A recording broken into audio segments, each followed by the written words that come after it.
আসবো বরিশালে ২১ পালনের সবশেষ। ফয়সাল, আপনাকে ধন্যবাদ।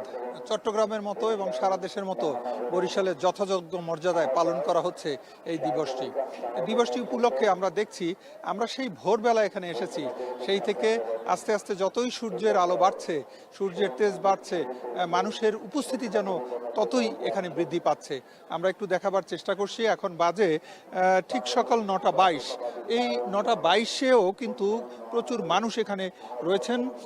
এই মুহূর্তে যারা শ্রদ্ধা অর্পণ করছেন, সেই শ্রদ্ধা অর্পণ যারা করছেন তারা দেখছি যে বরিশালের নার্সিং কলেজের শিক্ষার্থীরা এখানে বর্তমানে রয়েছেন। এছাড়া বিভিন্ন স্কুল, কলেজ, শিক্ষা প্রতিষ্ঠান যত রকমের আছে সবাই এসেছেন। আরও যারা বাকি আছেন তারাও আসছেন।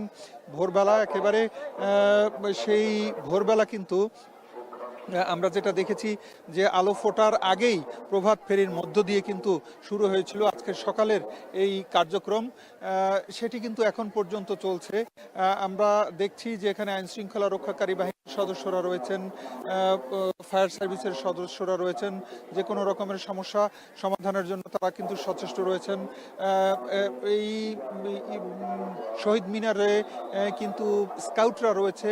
যখন ফুল পুষ্পস্তবক অর্পণ করা হচ্ছে, সেই পুষ্পস্তবক অর্পণের পরে কিন্তু একেবারে পাহাড়ের মতো জমে যাচ্ছে। অসংখ্য পুষ্পস্তবক অর্পণ করা হয়েছে এ পর্যন্ত। তো সেগুলোকে সুন্দর করে গুছিয়ে রাখা হচ্ছে। ২১শে ফেব্রুয়ারি মহান এই শহীদ দিবস ও আন্তর্জাতিক মাতৃভাষা দিবস ২০২৫ উদযাপনটি আয়োজনে রয়েছে জেলা প্রশাসন, জেলা প্রশাসক এবং গতকালকে রাত ১২টা ১ মিনিটে বিভাগীয় কমিশনার এবং বরিশাল সিটি কর্পোরেশনের প্রশাসক প্রথম পুষ্পস্তবক অর্পণ করেন। এরপর ডিআইজি, বরিশালের মেট্রোপলিটন পুলিশ কমিশনার, জেলা প্রশাসক, পুলিশ সুপার সহ প্রশাসনের কর্তা ব্যক্তিরা পুষ্পার্ঘ্য অর্পণ করেন। আজকে সকালে আমরা যেটা দেখেছি, বরিশাল জেলা ও দায়রা জজ আদালতের বিচারক বৃন্দ কিন্তু দায়রা জজের নেতৃত্বে এখানে পুষ্পস্তবক অর্পণ করেছেন, শ্রদ্ধা অর্পণ করেছেন। এছাড়া বিভিন্ন স্কুল, কলেজ, সকলের নাম বলে শেষ করা যাবে না, সবাই কিন্তু এখানে আসছেন দলে দলে। এছাড়া আমরা দেখছি ছোট ছোট শিশুদেরকে তাদের বাবা মা কিন্তু নিয়ে আসছেন এবং তারা কিন্তু তাদের সঙ্গে আমরা কথা বলে যেটা জানতে পেরেছি, বাংলাদেশের সংস্কৃতি, বাংলাদেশের ইতিহাস এগুলো জানাবার জন্য এবং দেখাবার জন্য কিন্তু শিশুদেরকে তার বাবা মারা নিয়ে আসছেন। এবং যারা নিয়ে আসছেন তারা কিন্তু এখানে দেখছেন, এখানে দাঁড়িয়ে তাদের গল্পগুলো শোনাচ্ছেন বাবা মারা শিশুদেরকে এবং পরবর্তীতে তাদের সঙ্গে ছবি তুলে শহীদ মিনারে তারপরে তারা বাড়ির উদ্দেশ্যে রওনা করছেন। এভাবেই কিন্তু চলছে সেই গতকালকে রাত্রে থেকে শুরু হওয়া আজকের এই কার্যক্রম। তো এই কার্যক্রমের অংশ হিসেবে কিন্তু জেলা প্রশাসন কিছুক্ষণ পরে কিন্তু একটি আলোচনা সভার আয়োজন করেছে।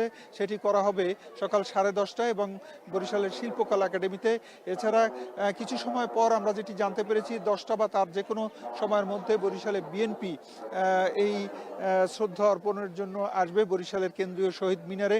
এছাড়া বিভিন্ন রাজনৈতিক, সামাজিক ও সাংস্কৃতিক সংগঠন তারা শ্রদ্ধা অর্পণ করেছেন এবং করে যাচ্ছেন।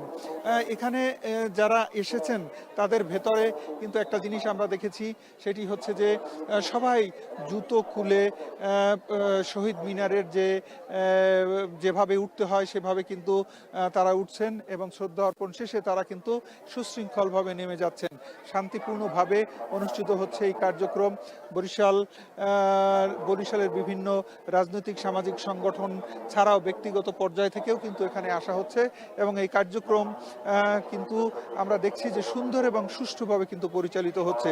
এখানে মিডিয়া কর্মীরা রয়েছে, বরিশালের বিভিন্ন জাতীয়, স্থানীয় এবং অনলাইন পত্রিকা, সকল বিভিন্ন ধরনের টেলিভিশনের সাংবাদিকরা কিন্তু সেই ভোর থেকে, গতকালকে রাত থেকে রয়েছেন। আজকে আবার সকাল থেকেও এসেছেন।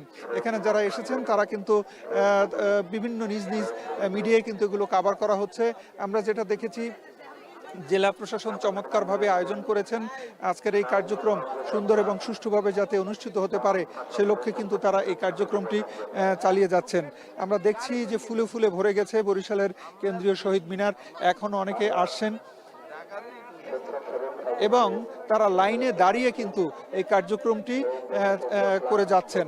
আমরা যেটা দেখছি যে সকাল থেকে শুরু হওয়া এই কার্যক্রম চলতে থাকবে দুপুর পর্যন্ত মনে হচ্ছে যে শ্রদ্ধা অর্পণের কার্যক্রমটি হয়তো গড়াতে পারে। বরিশালের এই কার্যক্রমের সাথে আমরা আছি, ভবিষ্যতে আরও পরবর্তীতে জানিয়ে দেওয়ার চেষ্টা করব। এখন আমরা যাব কুমিল্লায়, সেখান থেকে কুমিল্লার শহীদ মিনারের খোঁজ খবর জানাবেন আমাদের সহকর্মী মাসুদ।